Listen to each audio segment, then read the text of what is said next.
Tonight, Kanye West. Kanye West is here. Kanye is one of Welcome, the best-selling Kanye musical West. artists. By now, I'm sure you've seen that Kanye West has been in the news again for saying something controversial, offensive, and as always, a little bit perplexing, leaving in his wake a global wave of debate and cultural examination. Many of us are questioning our own beliefs as well as those of others in relation to his statements. Companies have cut ties with him. Some fans are questioning their loyalty to him. Others have come out in support of Kanye, and of course, some just don't give a damn. Regardless of your stance on the issue, Kanye causes waves that cannot be ignored. And do you know who else all of this is true of? Well, the title already says it. Jesus Christ. Yes, I am going to compare Kanye West to Jesus of Nazareth. I don't know if I need to give some sort of religious trigger warning here, but brace yourself. Hey, and welcome to our lovely garden of infinite fruit. For anyone who's new here, we are a co-creative community and we study the power of the human mind and the laws of the universe by reviewing the works and words of the most powerful masters, artists, spiritual teachers on the planet. So go ahead and hit that subscribe button if you're interested in practical tools that you can use to create a rich and abundant life. Now, let's jump in. So, Kanye. Yeezy, yay. First of all, let me say this. I am a fan of both Kanye West and Jesus Christ. Whether you agree or disagree with either one is really fine. This video is primarily a literary comparison for educational purposes for the fellow nerds out there. It's as if I were to compare any other two great figures in history, such as Alexander the Great and Genghis Khan. Both leaders, both mighty conquerors, both widely loved and widely feared. And it's actually this level of comparison I've been seeing between Kanye and Christ. I know Kanye has himself put forward this comparison in his own way. In the past, he's called himself Jesus, or in his recent conversion to Christianity and his epic gospel productions of late. But those are sort of aesthetic similarities. I've actually been listening to a lot of both of their material, Kanye and Christ, and in light of Kanye's recent controversies, I wonder if anyone else is seeing the similarities in their actual character and their overall story arc. And by the way, just so you guys know, I am not trying to say that Kanye West is the new Jesus Christ, or that we should worship Kanye West or have the same sort of reverence towards him as we would for Jesus Christ, or as some people would. This is simply just a comparison of characteristics and particular story arcs that I see. So don't get your tambourines in a tizzy. This is just a harmless comparison for the purposes of simple discussion. So here are 10 things that I think Kanye West and Jesus Christ have in common. 1. Masterful craftsmanship. The first similarity is pretty easy and obvious. Both Jesus and Kanye are genuinely brilliant and masterful craftsmen. Say what you want about either of these figures. Was Jesus really the Son of God or just a man? Is Kanye right in his social observations, or is he just mentally ill? Ultimately, it doesn't really matter. Despite the outrageous comments that cause ripples of hysteria and upset, both of these men are demonstrably masters of their respective crafts. Kanye has always been a unique and masterful talent whose music and fashion always top the charts. He attracts success and stardom because he's actually excellent at what he does. If he was a terrible rapper, we'd never be having this conversation. Christ, similarly, was a master of miracles. On every single occasion, he astonished the people around him with his consistently impressive supernatural abilities. He never failed to heal someone, or cast out demons, raise people from the dead, or produce spectacular objects out of seemingly thin air. He was a master magician, and I don't think he would have been as famous if he wasn't genuinely as good at what he did. Despite the outrageousness of their words, these men are masters of doing, not just hype and no substance. They actually create excellence with the practical, visible work that they do.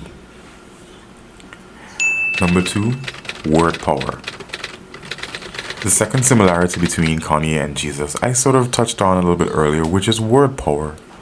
Both of these men are fierce masters of the word and seem to have the ability to traverse the entire scale, either speaking in some form of beautiful poetry that pleases the masses, some form of perplexing parable or a tirade that confuses people, or they go straight to the extreme, cold, harsh truth, and it causes us to rage at them or amongst ourselves. These men are able to use their speech to inspire, heal, stir curiosity, or straight up outrage. They're lyrically adept yet not politically correct. In fact, one of Christ's biggest dilemmas was the fact that he refused to give reverence to the political authorities of the time. He constantly called out the Pharisees and the Sadducees as hypocrites and sinners and vipers. He called them blind, unwise, and all manner of insulting things. Very much like Kanye, from saying George Bush doesn't care about black people to his recent tirades of the alleged Jewish dominance of the business world. Kanye, just like Christ, calls out whoever he wants, whenever he wants, and doesn't mince his words, ever. And I find this all very interesting because both of these men, despite their seeming lack of care or political sensitivity when speaking in public, they both demonstrate utter grace and beauty when they choose their words intentionally and when they're speaking privately. Christ spoke in very eloquent parables and axioms to his disciples, and of course Kanye is himself a master of musical lyricism. When he's composing or he's in a studio, his words are not only beautiful, they inspire and bring people together. So both of these men have a powerful command of the tongue and can literally move the world to their whim just using their words. Number 3, they're both famous with a massive cult-like following. Again, if you're listening to this and you tend to look askance at either of these figures, whether you question their credibility, their intelligence, mental health, or whatever, you have to admit that they both attract a crowd. There's something about the style, charm, choice of words, actions, and general presence of both Kanye and Christ that makes multitudes of people want to be near them, question them, defend them, support them, and learn more from them. And of course, all of history is a testament to this. Whenever individuals begin to go against the grain and challenge the status quo with such relish, eloquence, and most importantly, mastery, they will draw a crowd. Which tells us that people are always naturally drawn to the rebellious hero figure that serves as a kind of taboo escape from the social trappings that we're collectively ensnared by, and we wish we could dismantle in our own individual lives. These figures bring people together around a common theme of rebellion, deliverance, and truth. We're fascinated with them. What makes them tick? Could they be right? What makes them so outrageous? What does my agreement or disagreement with them say about my own morals?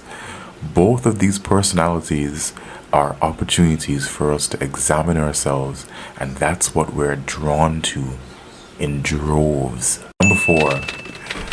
Tattered relationships with their social identity.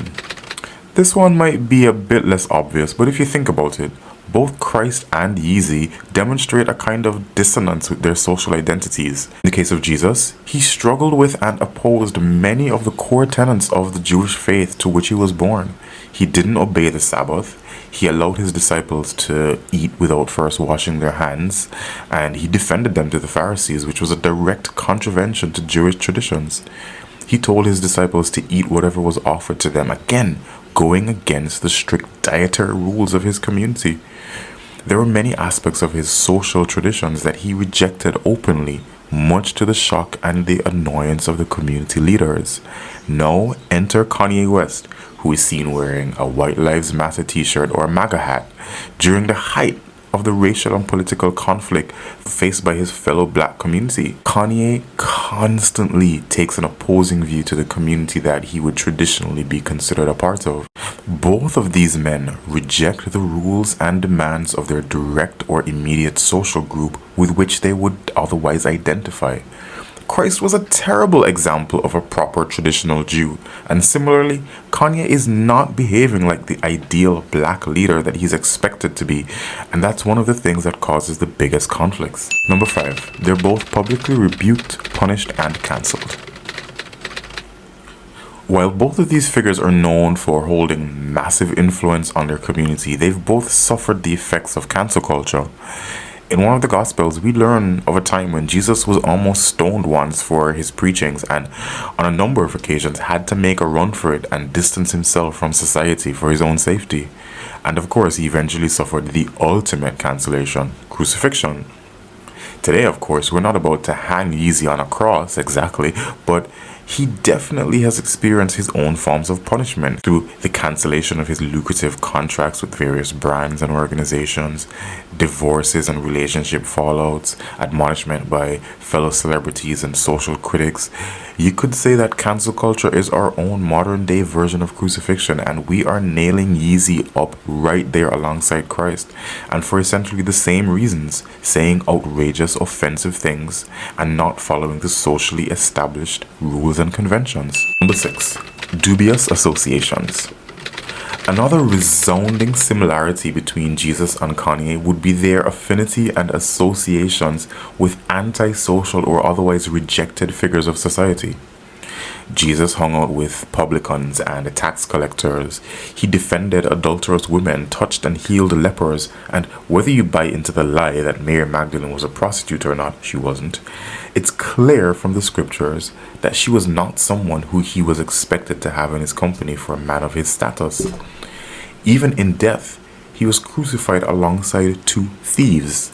Throughout his entire life, he kept company with people he was not supposed to. Similarly, Kanye is notorious for his support of our own modern day antisocial figures like Donald Trump or Marilyn Manson and a whole list of other characters that his community and fans find confusing, offensive, or downright unacceptable.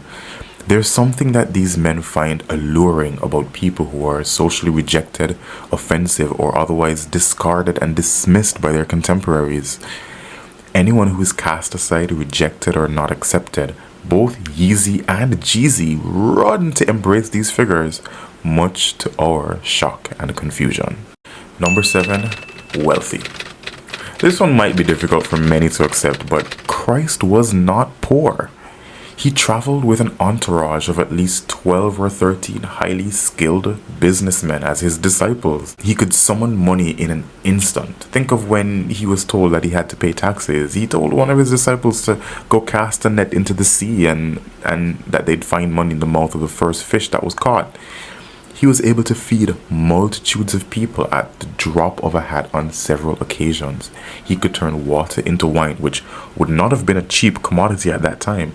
He traveled with his own treasurer, Judas Iscariot. I'm not sure why or when we adopted this idea of Jesus as a pauper, but I don't know many paupers who need their own personal accountant. And of course, we know of Kanye's immense wealth, even despite his recent ejection from the billionaire status because of his brand cancellations. We all know that Kanye is still one of the richest black men of our time and will continue to be despite how we may cancel or otherwise punish him. The fact remains, whether you think they're saviors or charlatans, both Christ and Kanye are masters of the coin, which speaks to their level of mastery and excellence in their respective work. Number 8, purpose-driven. So this to me is an obvious one. Both Kanye and Jesus, despite their controversies and conflicts with their community, are very purpose-driven individuals.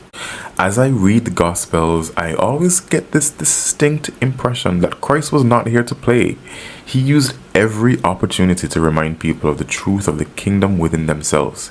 He was constantly educating, inspiring, correcting, guiding, and directing the people around him to the truth of his message. We don't see any instances of Christ just shooting the shit for no reason. All of his words have a level of urgency, intentionality, and definiteness of purpose. Similarly, with Kanye, as I review a lot of his interviews from the last few decades, I see a similar sense of urgency and purpose. Whether you agree with his ethos or not, Yeezy for sure believes that he has a divine purpose and a message, even if it seems like he's still trying to figure it out. Both of these men seem to be driven by a genuine belief in some higher purpose and mission, and as such, they don't waste time when given a platform. Number 9. They suffer for their art. Despite the undeniable wealth, influence, power, and privilege that both Kanye and Jesus enjoy, they have very clearly suffered very deep inward wounds on their journey, and as a result of their radical dedication to their mission. In the Gospels, we see Christ being tempted in the wilderness. The night before he dies, he cries out to God about his fears, his pain, and his feelings of being alone and forsaken. Not to mention the physical pain and suffering he endured while being crucified. He was the Son of Man, but he was not aloof. He felt pain. He struggled with his mission. He felt fear. He felt the turmoil and the aloneness of his very individual position in this world. In Ye's case, not only does he suffer the cancellation of contracts and social backlash from his words, he does appear to suffer real internal, mental, or emotional turmoil as a result of his lifestyle and his choices. Whether it's his relationship fallouts or his struggles with mental health, we're watching a masterful artist and public figure go through real and measurable pain, trauma, anguish, and suffering as he reaps the fruits of his words and his actions. Kanye is not just some rich person who's getting off scot-free. He is taking his licks and we're watching him really feel it. Neither Jesus or Yeezus escape the very real earthly sufferings associated with their position and personality in society. Number 10. Resurrection. Now, this is particularly interesting to me because I genuinely believe that the whole point of the resurrection ideology with Christ is to demonstrate our own ability to ultimately rise from the various deaths that we experience in our own lives. And Kanye has demonstrated this over and over throughout his career. How many times have we smacked him down for his outrageous statements or his fashion choices or his unacceptable associations? But Kanye keeps rising again and again. Whether it's getting over the grief of the death of his mother, his recovery from a near-fatal accident, or his ability to still produce chart-topping music and cover-page fashion, Kanye continues to take his L's and return stronger, bigger, richer every single time. And I have no doubt that he will rise again from this most recent crucifixion, because he's already demonstrated his ability to overcome and triumph despite how dark his corner gets. So, confession time. I did have a slight ulterior motive for this video beyond simple education analysis, because as you may have already guessed from the content on this channel, I do believe there's a lot that we can learn from masterful people. Teachers, artists, healers, spiritualists of all kinds, without necessarily having to identify ourselves as fans or followers. While I do find that Kanye is clearly suffering some mental or emotional trauma, just like most of us, but unlike most of us, he's living it out in public and dealing with these traumas with the entire world watching, all while still producing amazing work, which I do find admirable. And I think in giving fair consideration, we can learn quite a lot from Kanye, Christ, and many of the other personalities who bravely share their beliefs, their art, and their mission for all of us to see. So I say, let's not get caught up or distracted by the controversy, and let's not simply reject or accept them wholly, but let's analyze them and let's learn whatever we can so that we can improve our own relationship with ourselves and those around us and get a clearer sense of our own individual purpose. I'd love to know your thoughts on these comparisons. Did you agree with some of them? Yes? No? All of them? None of them? Can you think of any other similarities between Kanye and Christ that I might have left out? or maybe some distinct differences? Let me know in the comment section and let's continue the discussion. I'd really love to know your thoughts. Thank you so much for watching, and if you're new to the community, please subscribe. People are actually finding meaning and guidance and real help from these videos, and your support of the channel definitely helps us to get the word out. So thank you if you've already subscribed, liked, shared, commented, or if you've just watched and appreciated the videos. I really appreciate you, and I want to say welcome to the garden. The fruit is rich, sweet, and infinite. If you enjoyed this video, check out some of our other celebrity content. Perhaps you could start with this one where I review Adele's use of the law of attraction, or maybe you could check out that one where I took a look at some of Lil Nas's most masterful manifestation techniques. Thank you so much for being here. As always, infinite love and blessings.